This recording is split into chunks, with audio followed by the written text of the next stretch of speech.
Gumawa ako ng chili paste, guys. Ayan. Sariwang sili siya. Sariwang sili. Tapos, yan. Ginisa ko sa bawang at saka luya. Ayan. Mahilig ako sa bawang at saka sa luya. Tapos, ayan. Niluto ko siya sa mantika.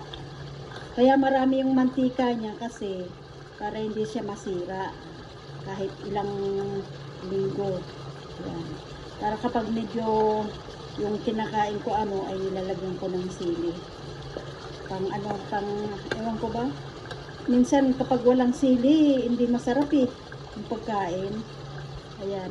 Ganyan ang mga taong sanay kumain ng sili. Hindi makakain ng walang sili. Ayan, guys.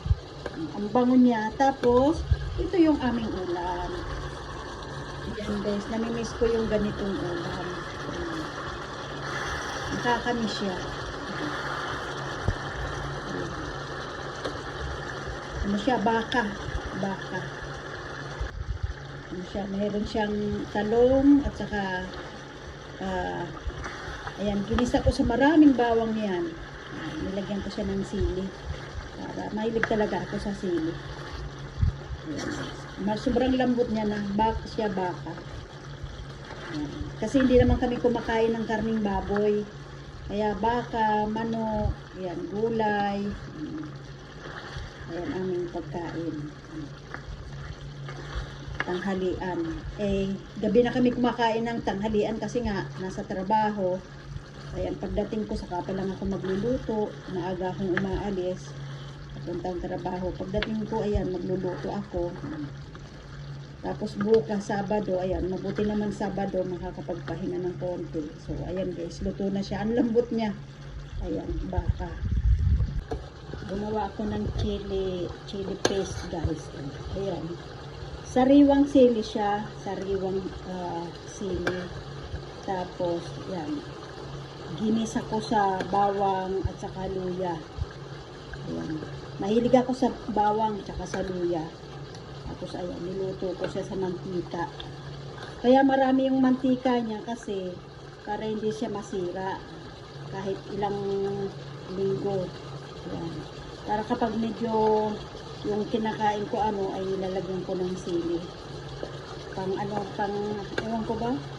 Minsan kapag walang sili, hindi masarap yung pagkain. Ayan. Ganyan ang mga taong sanay kumain ng sili. Hindi makakain ng walang sili. Ayan, guys. Ang bango niya. Tapos, ito yung aming ulam. Ayan, guys. Namimiss ko yung ganitong ulam. Nakakamiss siya. Ano siya? Baka. Ano siya? Mayroon siyang talong at saka ayan, ginisa ko sa maraming bawang yan. Nilagyan ko siya ng sili. Para mahilig talaga ako sa sili. Ayan. Sobrang lambot niya na. Baka.